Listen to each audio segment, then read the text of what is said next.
Good morning. Happy New Year to everybody who's followed us on webinars in 2020. Like everything else, I hope 2021 is very optimistic. Everybody has a good attitude. I know us here at Prosharp certainly do. Since we can't travel out as much, I hope you guys are tuning in. Still keep some connection.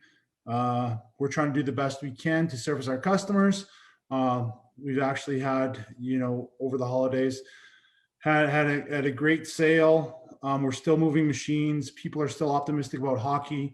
It seems like the category is grinding, but once we get out of the sand, we'll be flying. So today we're just going to talk about, we just recently released in the past week our ellipse profiles for junior skates, junior and youth skates. Those of you that have followed Prosharp before possibly have a 2001 machine for those shops out there. For those that are listening with young hockey players, we just want to give you some information about our performance profiles when it comes to junior hockey players, and give you some personal experience from myself. I have three boys who have all kind of trained the same way. Yes, they're different kids. They've all trained the same way. They've done a lot of the same things through their minor league hockey career. And it's very interesting how different they are, in the way they play the game, the way they see the game, the way they skate, and how they feel on different profiles. Just some personal experience. I have a 19-year-old who was playing minor hockey when I first started with Prosharp, and right away, he's a defenseman. He's a tall defenseman. He's about 6'1" or 6'2", played through midget, and we identified from a profile standpoint, a quad 2 right away. It was kind of past his feet, had already stopped growing. So he dialed in on a quad 2, which some of you are very familiar with. Great for larger, taller skaters. Attacks all zones. Our quad attacks all zones: acceleration, mobility, speed, and stability. So just for him, that was the appropriate one that he really enjoyed. Moving on to I have a 13-year-old. He's a centerman. He's not the tallest kid. He's actually very wide, strong, and stocky, kind of looking like somebody you're looking at right now. But when we started going through the evolution of profiles and testing with him, obviously he had always skated on a single radius right out of the box, just sharpened with a 1/2 inch or anything like that. Once I started working with Prosharp, I really started testing with him the differences on what he liked and didn't like. We always preach that when you're starting to learn your skating, your skating proficiencies, to start with a very flat blade to enhance stability first and foremost, and get them skating with some stability and some speed in a straight line. For him, by the time I started working with Prosharp, he was already in Pee-wee. I think he would have been about 9 years old, 10 years old. Moving from Adam to Pee-wee. So he was already a developed skater, very affluent in all the skating maneuvers. So at the time, before we had junior profiles, we were testing with dual radius, superior, and quad. At that point, we had done a lot of testing, and we kind of, based on his foot size, at that point, the quad 0 was definitely something that he really enjoyed. He was about a 4.5 or a 5 size foot at the time, and the quad was maybe a little big for him at that point, but he really liked how it performed because of his long, powerful, smooth stride. As Prosharp developed the junior templates, I had tried him on juniors, superiors, and junior quads. And at that point, we had identified that he was a quad skater for sure. Moving ahead to my youngest, somebody they look like they skate the same, doing the same process with him, he actually very much enjoyed the superior junior templates. So they look kind of similar in their skating style, but the feel that they had was different. The agility and the quickness and everything that my youngest had from the superior junior profiles, he loved it. When going to superior junior profiles for my 13-year-old now, or my second child, or my middle child, he did not like the superior at all. He he really liked, I think, the transition zone of the quad for his type of skating style and his mobility. When, you know, my youngest is a superior skater all the way. I've even tried to trick him, put a quad on there. He can tell the difference. And he actually tells me how it feels, and it really correlates to what the template should be. So when you're going through this stuff, you know, Prosharp has developed the smaller profiles for the size of skates. So on the superior line, we'll have a 3XS, which is, you know, for the size skate 1 to 2, the 2XS, which is for 3 to 4, the XS were 5 to 6, and then you get into your small, medium, large superiors. So you can transition as your foot grows into those categories. Same thing with the quad.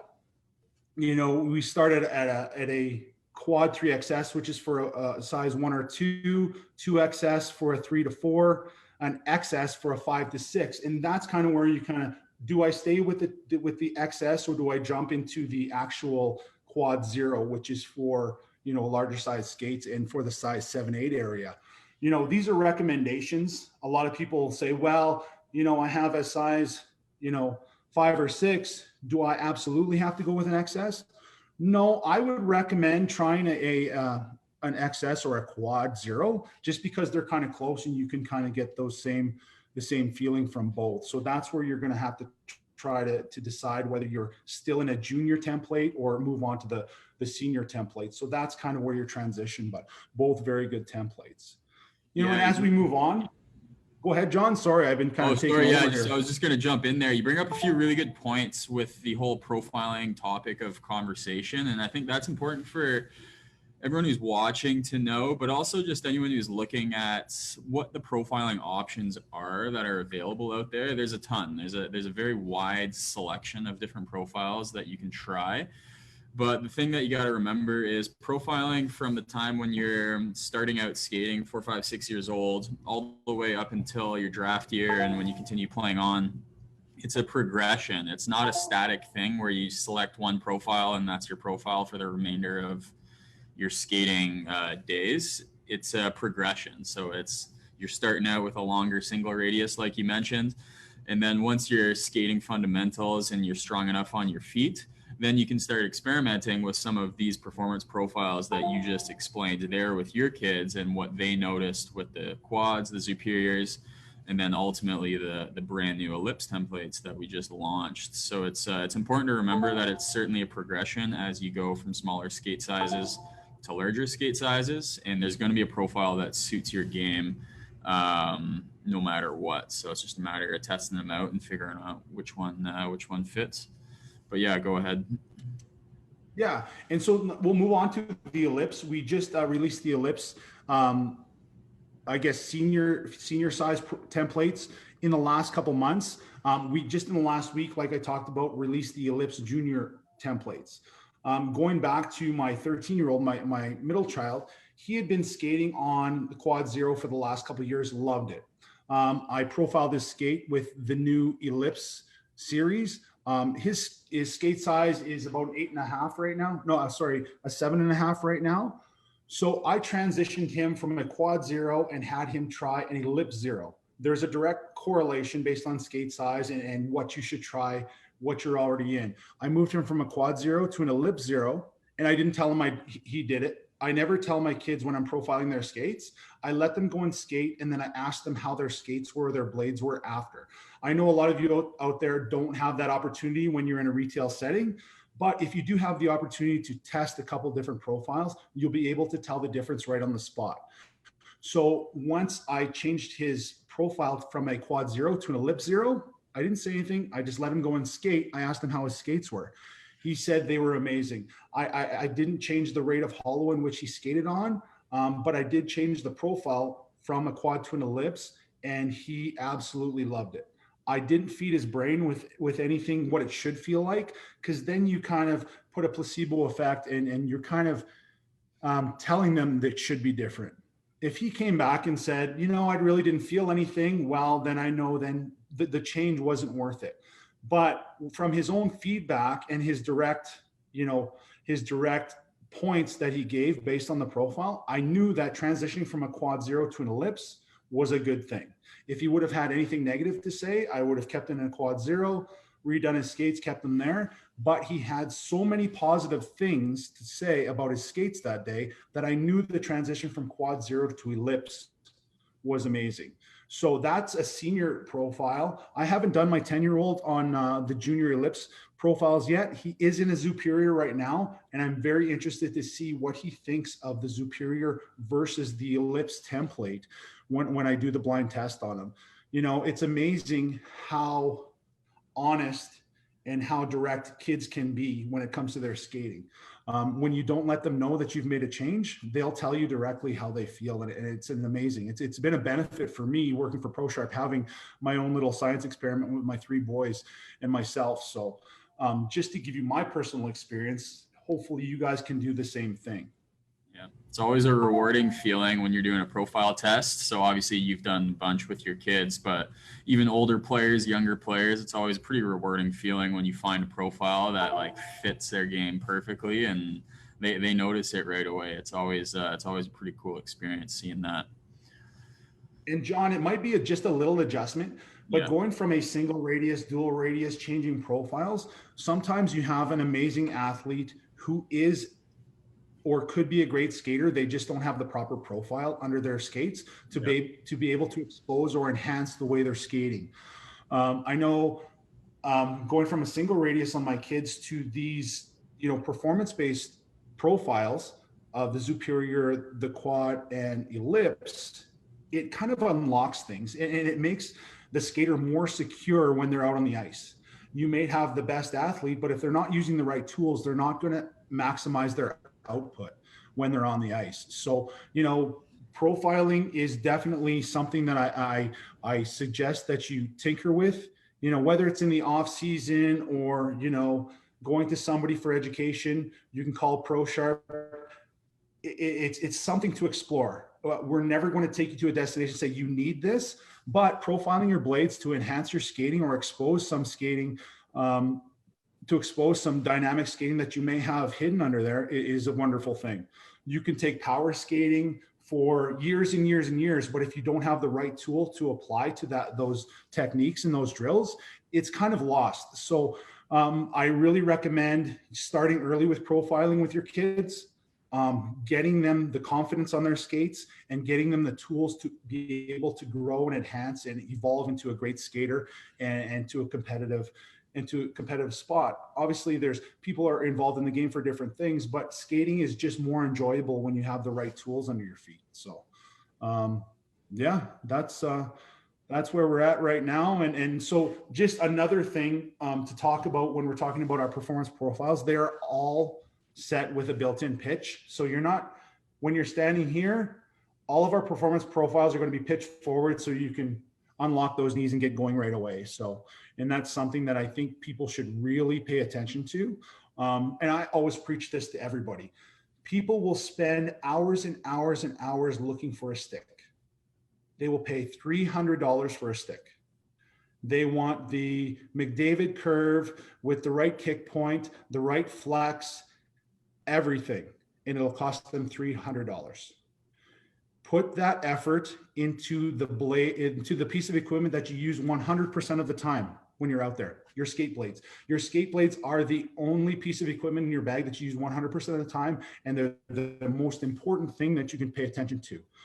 Top end players, top 6 forwards in an NHL game, they will hold the puck anywhere from 45 seconds to a minute in the game. They use their skate blades 100% of the time. So looking at that correlation, I think the investment in technology should be at your skates first and then move into the other parts of your equipment. It is absolutely the best investment for 40, 45 bucks, whatever the profile will cost at your local shop that offers profiling. And this isn't just, you have to go to a Prosharp thing. We're trying to build the category, the education, just to make sure that you're getting the right shape of blades for the right type of player you are. Yeah, it's an excellent point you bring up of people overlooking the skate blades and ultimately the profiling and the sharpening, which is directly impacting your performance out there as the game of hockey progresses and becomes more modern. Skating is all you hear. Skating, skating, skating. If you can't skate, you can't keep up in today's game.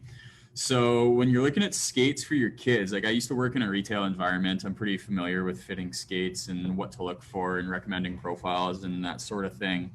When you're looking at skates and you're looking at different price points, right? So let's say, for instance, you're looking at a $400 skate, you're looking at a $600 skate, you're looking at an $800 skate. Well, quite often when kids are young, as you would know, Joey, like if you get a full season out of a pair of skates for a growing kid, you've done pretty well, especially if they fit fairly well to begin with. You're looking at kind of like one season before you need to replace those skates. So to me, the smart way of going about it is find a boot that's substantial enough for the level of hockey that your kid's playing. If he's on the ice 5, 6, 7 times a week, you certainly need a pretty good skate to hold up for the course of the season.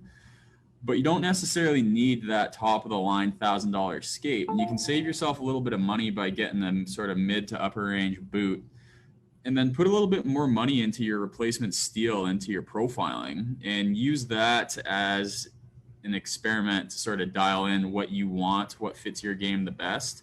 And that way you're going to really be improving your on ice skating performance and ultimately how good of a hockey player you are. So that's just one way that you can kind of tweak around with some profiles without really blowing the budget open on new steel and new profiles. It's something that you can sort of save a little bit of money on your skates, but really dial in your blades and your profile. To me, that's more valuable use of money. So that's one option for those of you who are listening, who've got kids in a similar situation and you're always curious about improving their skating. Yeah, absolutely. You can always go down, I guess, a level. Don't get me wrong. The top level skates that they are producing right now are amazing, but ask yourself these questions. Is my son heavy enough or strong enough to break down that boot within a year? Probably not. You want to find the matrix of, using the full part of the skate, to wear it out before he outgrows it. That's where you're going to get your value. Also, nothing against the high-end skates, but as a young athlete, I think your investment would be better for a $40 profile to enhance their skating and super feet and all these other things that make you more comfortable on the ice. The high-end boots will always be there, and you hopefully that you evolve into that skater, into that situation where, you need the $1,000 skates because they are awesome. But like we said, there is an evolution to your hockey game. There's an evolution to your profiles. There's an evolution to your skate boots, and there's an evolution to all the equipment that's out there. So you have to be realistic with yourself and have to say, what is going to give me the best performance? Where is the most value where I need to put my money when I'm developing as an athlete? Yeah, that's pretty spot on. So what's going to happen in the World Juniors tonight? What are your predictions? Canada's going to win. It's going to be a close one. I think it's going to be a 4-2 victory for Canada. Yep. Obviously, we pulled for Finland on a business side. They use Prosharp machines, so that's would be a good feather in the cap for Prosharp. Another world championship. But hey, that's just what I'm hoping. Yeah, no, I think it'll be a close one. Yeah, I'm hoping Canada wins, but if Finland wins, hey, it's a positive for us as well. Love it. All right, well, that's all I got here. Was there anything else you kind of wanted to touch on before we sign off for today? No, 2021. Happy New Year, everybody. Let's stay positive and take care of yourselves out there. Have fun. Yep. Have a good one, guys. Till next time.